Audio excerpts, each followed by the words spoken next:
कभी सोचा नहीं था कि मुझे इतना प्यार और इतना प्यार करने वाला परिवार मिलेगा। मैं सच में बहुत ही खुशकिस्मत इंसान हूँ जो मुझे आप लोग मिले। और आप लोगों की यादें ही तो मैं अपने साथ लेकर जा रही हूँ।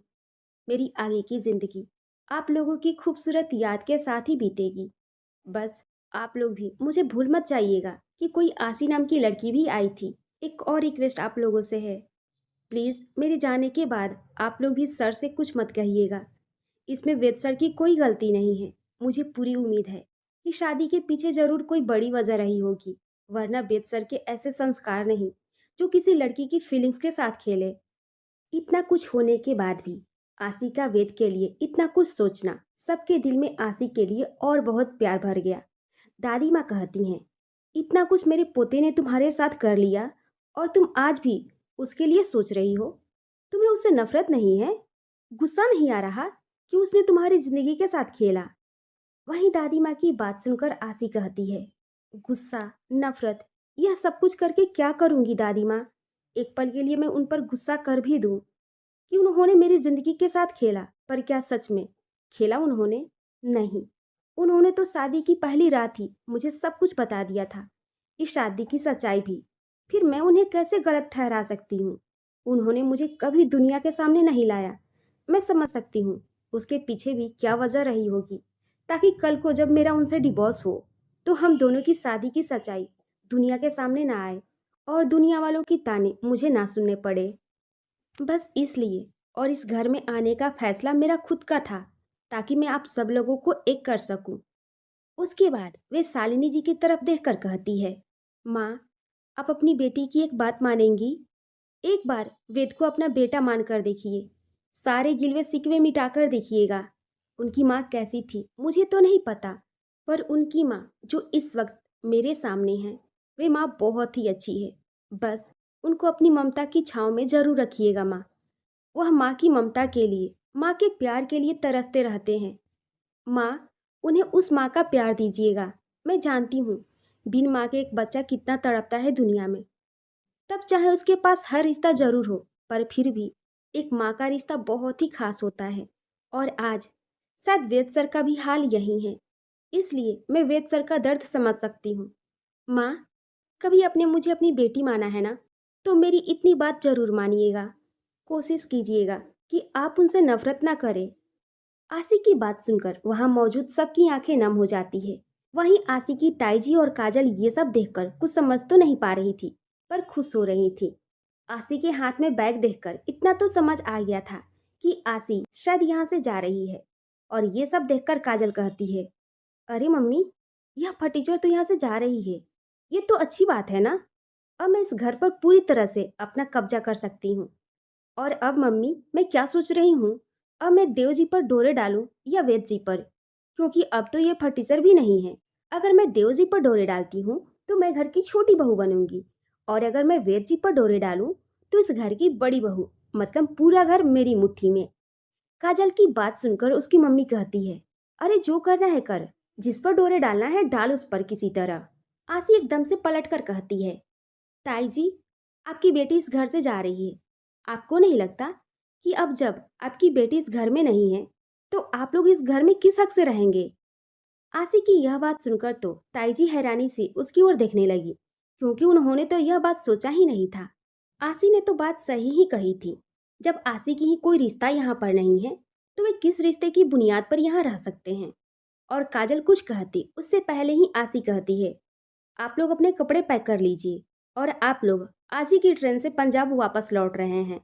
ताई जी कुछ कहने को होती हैं कि आसी उससे पहले ही आसी एक बार फिर उनकी बात बीच में काटती हुई कहती है, ताई जी, कोई और बात नहीं, जाइए और जाकर अपनी पैकिंग कीजिए। आप लोगों की ट्रेन की टिकट 2 घंटे के बाद की है और स्टेशन पहुंचने में कम से कम 1 घंटा लगेगा। तो बस आपके पास यहीं कुछ टाइम बचा है अपना सामान पैक करने का। आसी ने यह बात थोड़ी कड़क आवाज में कही थी, क्योंकि वे नहीं चाहती थी कि उसके जाने के बाद उसकी ताई जी और उसकी बहन काजल इस घर में कोई भी नया बखेड़ा करे, क्योंकि उसे उनकी नीयत पर बिल्कुल भी विश्वास नहीं था। आसी के कहने पर अब ताई जी और काजल का वहां रुकना नामुमकिन था। वह दोनों अब इसमें कुछ नहीं कर सकती थी। इसलिए वे लोग अपने कमरे में जाकर पैकिंग करने लगती हैं। हालांकि दोनों माँ बेटी का जाने का मन तो नहीं था, पर जब अब आसी इस घर में नहीं है तो वे किस रिश्ते से इस घर में रहती। वे दोनों खुद में ही बड़बड़ कर रही थी। पता नहीं इस लड़की को भी क्या हो गया। अच्छा खासा तो सब चल रहा था। यह नहीं कि वह खुद भी इस घर में टिक जाती और अपनी बहन को भी टिकने देती। अरे, उसको रहने देती घर में, उसके बाद खुद चली जाती। पर नहीं, ये मनहूस कब किसी का भला होने दे सकती है। और आज अपनी बहन के लिए भी मनहूसी साबित हो गई। अपनी मम्मी की बात सुनकर काजल कहती है, और क्या मम्मी, कम से कम मेरे लिए कुछ अच्छा करके चली जाती। पर नहीं, अच्छाई की देवी जो बनना होता है इस फटीचर को। दोनों माँ बेटी खुद में ही आसी को बुरा भला बोल खुद में बड़बड़ाते हुए अपना बैग पैक करती हैं और कमरे से बाहर आती हैं। आसी उन दोनों को देखकर कहती है, चलिए। उसके बाद वह दादी माँ और शालिनी जी के पैर छूती है और उनसे कहती है, माँ, अपनी बेटी को विदा नहीं करेंगी आप? आज एक बहू की हैसियत से नहीं, एक बेटी की हैसियत से मैं जा रही हूँ। मुझे याद तो करोगे ना आप लोग? भूलिएगा तो नहीं? आसी की बातों से साफ पता चल रहा था कि उसे कितना रोना आ रहा था इस वक्त, और कितनी मुश्किल से वह अपने आंसुओं को सबके सामने बहाने से रोक रही थी, ताकि वह सबके सामने कमजोर ना साबित हो जाए। वहीं शालिनी जी और दादी माँ उसकी हालत अच्छे से समझ रही थी, पर फिर भी वे शांत थीं। इसी तरह आशी सबसे मिलने के बाद अपनी ताई जी और काजल को लेकर चली जाती है। ताई जी और काजल को वह टैक्सी में बैठाकर उन्हें स्टेशन भेज देती है और खुद अपने उसी घर चली जाती है जहां पर पलक और माया के साथ बंसल हाउस आने से पहले रहा करती थी। रात का समय आज पूरा घर पूरी तरह से सन्नाटे से भरा हुआ था। हमेशा की तरह डाइनिंग टेबल पर सब लोग एक साथ मिलकर खाना खाते थे, पर आज वही डाइनिंग टेबल पूरी तरह से खाली था, क्योंकि सबको प्यार से खाना खिलाने वाली आसी नहीं थी और ना ही किसी को खाना खाने का मन था। आखिर खाते भी कैसे? उनके घर की रौनक, हंसी इस घर से चली जो गई थी। सब अपने कमरे में थे। रात के तकरीबन 11 बजे के करीब एक कार बंसल हाउस के बाहर आकर रुकती है। उस कार से वेद बाहर आता है। उसके चेहरे पर इस वक्त थकावट साफ नजर आ रही थी। दिख रहा था कि उसने 10 दिन में बिल्कुल भी आराम नहीं किया। वह घर के अंदर आता है। आज उसे अपना यह घर दिन के मुकाबले पूरी तरह सन्नाटे से भरा मिलता है। हालांकि उसके लिए यह कोई नई बात नहीं थी, पर आज एक अलग सा सन्नाटा उसे महसूस हो रहा था, जैसे कुछ खाली खाली हो। पर अब तक उसके दिमाग में यह बात नहीं आई थी कि ऐसा उसे क्यों महसूस हो रहा है। वह सीढ़ियों से होते हुए अपने कमरे में आ गया। कमरे का गेट खुलते ही उसे फिर से वही सन्नाटा महसूस हुआ जो घर के अंदर आते ही महसूस हुआ था। हमेशा की तरह गेट खोलते ही उसकी नज़र अपने बेड की तरफ गई, जहां पर उसे कई बार आसी सोई हुई दिखती थी। पर आज वे बेड बिल्कुल खाली था, वहां पर आसी नहीं थी।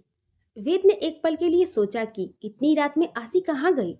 फिर उसके दिमाग में आया कि शायद बाथरूम में होगी, लेकिन अगले ही पल उसे ध्यान आया कि क्या पता वह बालकनी में हो, क्योंकि उसे भी रात में चांद देखना पसंद था।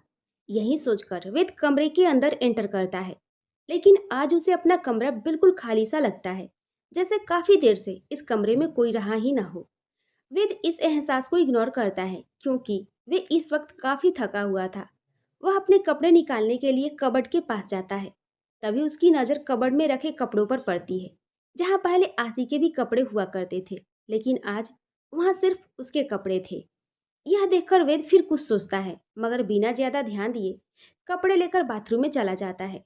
कपड़े बदलने के बाद जब भी वह वापस कमरे में आता है, तो फिर वही खालीपन उसे घेर लेता है। उसे समझ नहीं आता कि इतनी रात में आसी गई कहाँ। फिर वह खुद को समझाता है कि शायद वह वहां नहीं था, इसलिए आसी को अकेलापन महसूस हुआ होगा और इसी वजह से वह दादी माँ के कमरे में सोने चली गई होगी। अपनी इसी सोच पर खुद को कंफर्म करता हुआ वह कहता है कि एक बार दादी माँ के कमरे में जाकर दिखाता हूँ। वैसे भी इतनी रात में वह जागेंगे ही कहाँ। लेकिन अचानक उसके मन में एक अजीब सा ख्याल आता है कि मुझे ऐसा क्यों लग रहा है, जैसे कुछ मिसिंग है, कुछ तो है जो गायब है। इतना खालीपन क्यों महसूस हो रहा है, समझ नहीं आ रहा। इन सब ख्यालों के साथ वे ड्रेसिंग टेबल के पास जाकर अपने बाल सेट करने लगता है। तभी उसकी नज़र ड्रेसिंग टेबल पर रखे एक पेपर पर पड़ती है। वे ध्यान से देखता है तो वह डिवोर्स पेपर होते हैं। वे सोचता है कि ये पेपर्स तो मैंने कबर्ड में रखे थे, फिर यहाँ कैसे आए? तभी उसकी नज़र उन पर किए अपने साइन पर जाती है और उसके बाद आसी के साइन पर। यह देखकर वेद की आंखें हैरानी से फैल जाती है और सबसे ज्यादा हैरानी तब होती है जब उसे उन पेपर्स के साथ आसी का मंगलसूत्र भी दिखाई देता है। वही मंगलसूत्र जो उसने कोर्ट मैरिज के दौरान आसी के गले में पहनाया था। मंगलसूत्र और डिवोर्स पेपर पर आसी के साइन देखकर वेद को समझते देर नहीं लगती कि आसी उसे तलाक देकर उससे जुड़ी हर निशानी छोड़कर उस कमरे से चली गई है। लेकिन वह यह मानने को तैयार नहीं था कि आसी सिर्फ कमरे से नहीं बल्कि उसके घर से, हर रिश्ते से खुद को आजाद करके जा चुकी है। यह ख्याल वेद को बेचैन कर देता है। न जाने क्यों उन साइन, उन मंगलसूत्र और आसी के चले जाने से वेद का दिल अजीब से डर के साथ डूबने लगता है। उसे अपने दिल में एक गहरा खालीपन महसूस होता है। सांस लेना मुश्किल होने लगता है। वह अपने सीने पर हाथ रखकर खुद को संभालने की कोशिश करता है। उसकी धड़कनें बेकाबू हो चुकी थी। वह खुद से कहता है कि मुझे ऐसा क्यों लग रहा है जैसे मेरी जिंदगी एक पल के लिए रुक सी गई है, जबकि यही तो मैं चाहता था। 6 महीने की कॉन्ट्रैक्ट मैरिज का फैसला भी मेरा ही था। सब कुछ पहले से तय था। फिर अब मुझे इतना बुरा क्यों लग रहा है? सब कुछ वैसा ही हो रहा है जैसा मैंने सोचा था। आशी ने डिवोर्स पेपर पर साइन कर दिए हैं। अब उसका और मेरा कोई रिश्ता नहीं है। फिर मुझे इतना दर्द क्यों हो रहा है? मैंने ही तो उसे इग्नोर करने के लिए खुद को दूर रखा था। फिर आज उसका सामने ना होना मुझे इतना क्यों अखर रहा है? क्यों उसकी कमी महसूस हो रही है? क्यों इतनी बेचैनी और घबराहट हो रही है? वेद अपने मन ही मन सवाल कर रहा था, लेकिन जवाब उसे खुद भी नहीं मिल रहे थे। तभी उसकी नज़र एक बार फिर डिवोर्स पेपर पर जाती है और वह देखता है कि आशी के साइन वाली जगह पर स्याही थोड़ी सी फैली हुई है, जिसका मतलब था कि साइन करते वक्त आशी रोई थी और उसके आंसू उस पेपर पर गिरे थे। ये सोचते ही वेद का दिल जोर से धक कर रह जाता है। आज उसे पहली बार अपना दिल टूटता हुआ महसूस होता है। आशी और उसका रिश्ता हमेशा के लिए खत्म हो चुका था। वेद उन पेपर्स को हाथ में लेकर आशी के साइन को देख रहा था, जो उससे जुदा हो जाने की गवाही दे रहे थे। और यही एहसास उसके दिल को टुकड़ों में तोड़ने के लिए काफी था। सांस लेने में उसे तकलीफ होती है। वह उन पेपर्स को हाथ में लिए कमरे से बाहर बालकनी में आ जाता है और बादलों में छुपे चांद को देखने की कोशिश करता है। लेकिन आसमान में सिर्फ अंधकार ही अंधकार था, बिल्कुल वैसा ही अंधकार जैसा आज उसे अपनी जिंदगी में महसूस हो रहा था। बचपन से वह इस अंधकार का आदी था और इसके साथ जीना भी सीख चुका था। लेकिन आशिकी आने के बाद उसकी जिंदगी में उजाला सा आने लगा था। आज उसे लग रहा था कि इस आसमान से ज्यादा गहरा अंधकार तो उसने खुद अपनी जिंदगी में पैदा कर लिया था। एक हाथ में डिवोर्स पेपर और नजरें अंधेरे आसमान पर टिकाए वेद खड़ा था, जैसे दोनों ही यह तय करने की कोशिश कर रहे हो कि अंधकार की गहराई किस ओर ज्यादा है। वहीं दूसरी ओर आसी भी अपने कमरे की खिड़की के पास खड़ी उसी काले आसमान को देख रही थी। आज एक बार फिर उसकी जिंदगी से खुशियां मुंह मोड़ चुकी थी। फीकी मुस्कान के साथ वह खुद से कहती है, आखिर कैसे मैंने अपनी किस्मत से कुछ अच्छा होने की उम्मीद कर ली। सब कहते हैं मैं मनहूस हूँ, लेकिन यह किसी ने नहीं बताया कि मैं खुद अपनी जिंदगी के लिए भी मनहूस हूँ। आसी अपनी सोच में डूबी होती है कि तभी पलक पीछे से आकर उसके कंधे पर हाथ रखती है और पूछती है, आसी, तुम ठीक तो हो ना? पलक की आवाज सुनकर आसी झूठी मुस्कान सजाते हुए कहती है, हाँ मैं बिल्कुल ठीक हूँ। मुझे क्या होगा? सब ठीक है, सब मस्त है। उसकी फीकी मुस्कान देखकर पलक कहती है, मुझसे कुछ छुपा रही हो? अगर सब सही है तो फिर मुझे ऐसा क्यों लग रहा है कि तुम्हारी आंखें कुछ और कह रही है, चेहरा कुछ और तुम्हारी जुबान कुछ और। पलक की बातों पर आसी कहती है, आजकल तुम कुछ ज्यादा ही सोचने लगी हो। मुझे नींद आ रही है, मैं सोने जा रही हूँ। आसी की बात सुनकर पलक कहती है, क्या सच में तुम्हें नींद आ रही है या मेरे सवालों से भाग रही हो? ऐसा क्या है आसी जो मुझे नहीं पता? क्या मेरा इतना भी हक नहीं कि अपनी दोस्त के दुख में उसका साथ दे सकूं, उसका दर्द बांट सकूं, उससे यह कह सकूं कि कुछ भी हो जाए उसके दोस्त हमेशा उसके साथ हैं और रहेंगे? या फिर हमें भी तुम गैर समझती हो, जो अपना दर्द छुपाने की कोशिश कर रही हो? पलक की बातों से आसी का कंट्रोल टूट जाता है और वह पलक के गले लगकर रोते हुए कहती है, पलक, सब खत्म हो गया मेरा और वेद सर का रिश्ता। जो भले ही झूठ था, लेकिन रिश्ता तो था ना। 6 महीनों का रिश्ता था हमारा, और आज मैंने उस रिश्ते की आखिरी डोर भी तोड़ दी।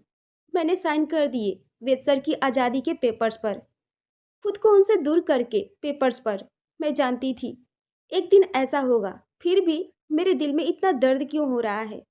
बताना यार, क्यों उस वक्त भी मेरे हाथ कांप रहे थे उन पेपर्स पर साइन करते समय? क्यों मेरा दिल दर्द कर रहा था उस कमरे से निकलते वक्त? अब तो हमारा कोई रिश्ता भी नहीं है। जो था वे मैं खुद तोड़कर आई हूँ।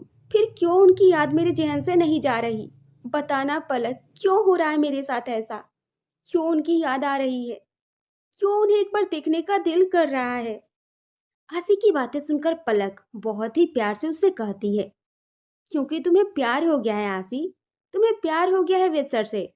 तुम्हें अपने वेद सर से प्यार हो गया है। पलक की बातें सुनकर आशी उसे हैरानी से देखने लगती है और कहती है, प्यार? वेद सर से प्यार? और मुझे? ये क्या कह रही है पलक? ये कैसे हो सकता है? नहीं, मुझे वेद सर से प्यार कैसे हो सकता है? नहीं हो सकता। तू गलत कह रही है। तूने गलत समझा है। मुझे वेद सर से प्यार कैसे हो सकता है?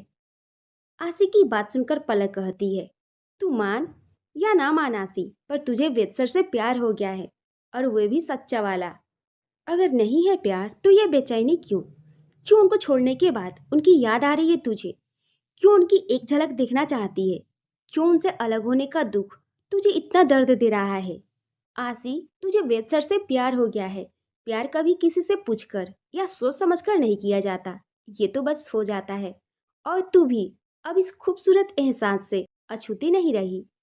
पलक ने आशी को एहसास करा दिया था कि उसके दिल में जो यह बेचैनी उठ रही है, वेद से दूर होने पर उसकी वजह वेद का उसके दिल में बस जाना है। आशी वेद से प्यार करने लगी है।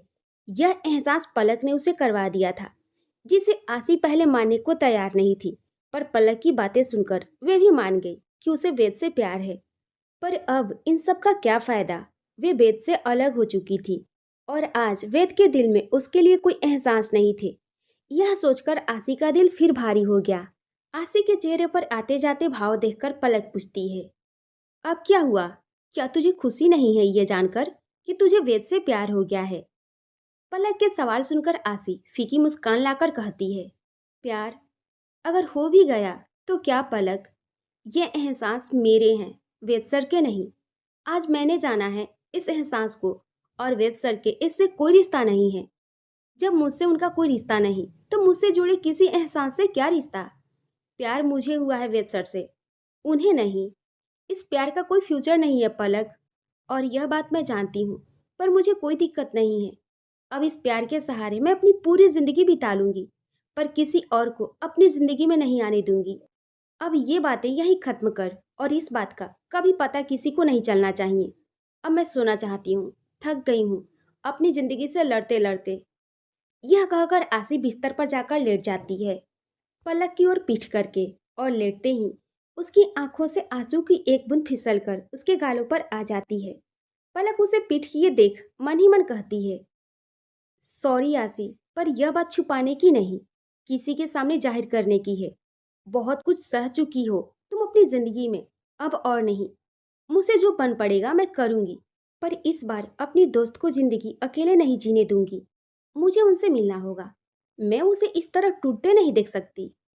पलक अपने मन में आशी की उलझी जिंदगी को सुलझाने का फैसला कर चुकी थी।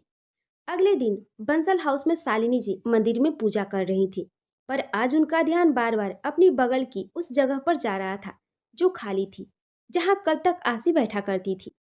शालिनी जी को अब आशी की भी आदत हो गई थी। वह भगवान की ओर देखकर कहती है, इतनी सी बच्ची की जिंदगी में इतनी परेशानियां क्यों भगवान? क्या उसे खुश रहने का हक नहीं है? अगर है तो उसे उसकी खुशियां दे दीजिए। इसके लिए अगर मुझे अपनी नफरत भी छोड़नी पड़े तो मैं छोड़ दूंगी, पर उसे उसके हिस्से की खुशियां दे दीजिए।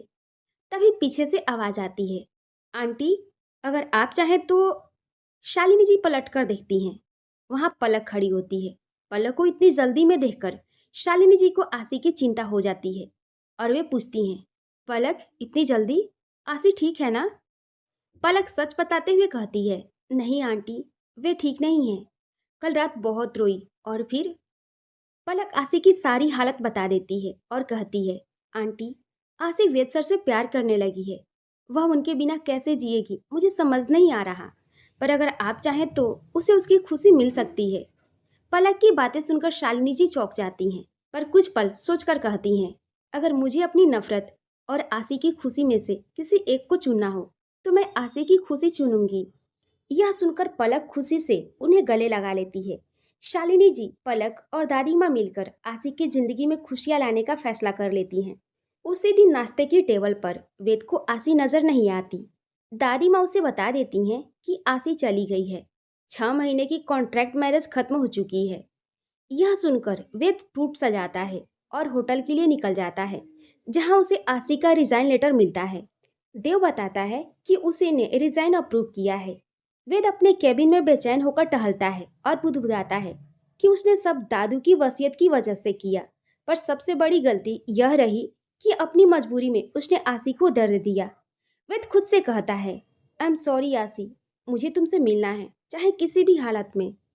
वेद बस आसी से मिलना चाहता था, पर कैसे?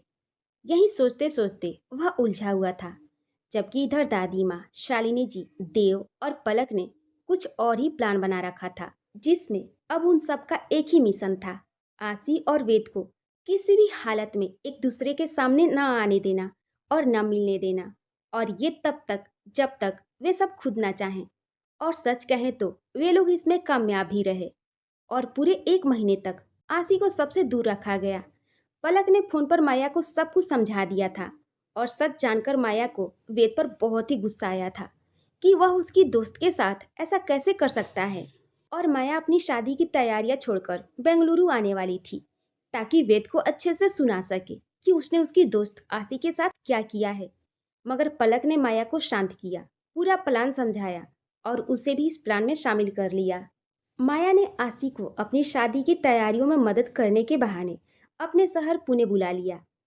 आसी जाना तो नहीं चाहती थी, पर माया की जिद और पलक के समझाने पर वह मान गई, क्योंकि उसे भी अपनी इस टेंशन भरी जिंदगी से थोड़ा सा ब्रेक चाहिए था, ताकि वह अपने आगे की जिंदगी के बारे में सोच सके। और इसके लिए सबसे जरूरी था उस शहर को छोड़ना, जहाँ उसकी और वेद की ढेरों यादें थी। इसलिए वह नए शहर में नई यादें बनाने के इरादे से पुणे चली गई, जो बेंगलुरु सिटी से बहुत दूर था। मगर वेद को ये नहीं पता था कि आसिया बेंगलुरु में नहीं है। उसके हिसाब से तो वे यहीं कहीं थी, और अपनी तरफ से पूरी कोशिश कर रहा था कि किसी तरह आसी से मिल सके। पर बाकी सभी ने अपने प्लान के मुताबिक उसे उसे दूर रखने में लगे थे, यहाँ तक कि उसे ये भी नहीं पता चले कि आसी बेंगलुरु में नहीं है। आज रविवार था, यानी होटल से ब्रेक का दिन, और बंसल हाउस में सभी घर पर थे। शाम को सब हॉल में एक साथ बैठे थे। दादी माँ, शालिनी जी और देव आपस में बातें कर रहे थे, मगर वेद खामोश था, जैसे वह वहां होकर भी वहां नहीं था। उसका ध्यान किसी की बातों में नहीं था। उसका दिल बस आसी को न देख पाने के दर्द और उससे न मिल पाने की बेचैनी से भरा हुआ था। वह उसे बस एक नज़र देख लेना चाहता था, पर आसी कहीं नहीं मिल रही थी। उसने कई बार पलक से भी पूछने की कोशिश की कि आसी कहाँ है, मगर हर बार उसे कोई संतोषजनक जवाब नहीं मिला। तभी पलक वहां आती है। उसके चेहरे पर अलग सी खुशी थी, जिसे देखकर दादी माँ पूछती है, अरे वाह, आज तो तुम बहुत ही खुश लग रही हो, कोई खास वजह है क्या? अगर है तो हमें भी बताओ, क्योंकि आजकल खुश होने की वजह बहुत कम ही है। यह सुनकर पलक अपने बैग से एक कार्ड निकालकर खुशी खुशी दादी माँ के हाथ में दे देती है और कहती है, यह आपके लिए है दादी माँ, खुश हो जाइए। कार्ड देखकर दादी माँ पूछती हैं, यह किस बात का कार्ड है और मुझे क्यों दे रही हो? तो पलक कहती है, दादी माँ, यह शादी का कार्ड है। मेरी दोस्त की शादी है और मैं चाहती हूँ कि आप सभी आए। यह सुनकर दादी माँ कहती है, पर यह तो तुम्हारी दोस्त की शादी है, उसमें हमारा क्या काम? तब पलक मुस्कुराकर कहती है, आप मेरी दोस्त को बहुत अच्छे से जानती हैं, और जब आपको पता चलेगा कि किसकी शादी है तो आप मुझसे भी ज़्यादा खुश होंगी। देव बीच में ही बोलता है, अच्छा, ऐसी कौन सी शादी है? तब पलक कहती है, देव सर, मेरी दोस्त आसी की शादी है, इसी महीने 10 तारीख को। यह सुनते ही वहां बैठे सभी लोग, देव, दादी माँ, शालिनी जी, सब हैरान रह जाते हैं। और वेद, जो अब तक चुप था, उसकी तो जैसे दुनिया ही हिल जाती है। आशी की शादी, ये क्या सुन रहा था वे? देव गुस्से में कहता है, आशी की शादी? वे कैसे शादी कर सकती है? उसकी शादी मेरे भाई के साथ हो चुकी है। इस पर पलक भी गुस्से में जवाब देती है, जी हाँ, शादी हुई थी, पर कैसे हुई थी यह सब जानते हैं। और ये मत भूलिए कि अब उनका डिवोर्स हो चुका है। आशी दोबारा शादी कर सकती है। मैंने आप सबको उसकी खुशी में बुलाया है। देव और कुछ कहता इससे पहले ही दादी माँ बोल उठती हैं, आशी शादी क्यों नहीं कर सकती? वे लड़की है और तुम किस हक से पलक पर नाराज हो रहे हो? देव सफाई देने लगता है तो शालिनी जी कहती हैं, वे कोई शादी नहीं थी देव। 6 महीने की कॉन्ट्रैक्ट मैरिज को शादी नहीं कहते। क्या तुम उसे आशी के गले का फंदा बनाना चाहते हो? उसकी जिंदगी है, फैसला भी उसी का होगा। हम कौन होते हैं उसे रोकने वाले? यह सुनकर वे चुपचाप सिर झुका लेता है। फिर दादी माँ कहती हैं, वैसे भी उस बेचारी बच्ची को इस 6 महीने की शादी से मिला ही क्या है? डिवोर्स का टैग लेकर कब तक घूमेगी? उसका अपना कहने को कोई परिवार भी नहीं है। अच्छी बात है कि उसे कोई सहारा मिल रहा है, कोई जो उसे प्यार दे, जिसकी वे हकदार है। और फिर पलक की ओर देखकर कहती हैं, अगर हमारी आशी चाहती है कि हम उसकी शादी में आए तो उससे कहना हम जरूर आएंगे, उसके परिवार का फर्ज निभाएंगे। क्यों वेद, सही कहा ना?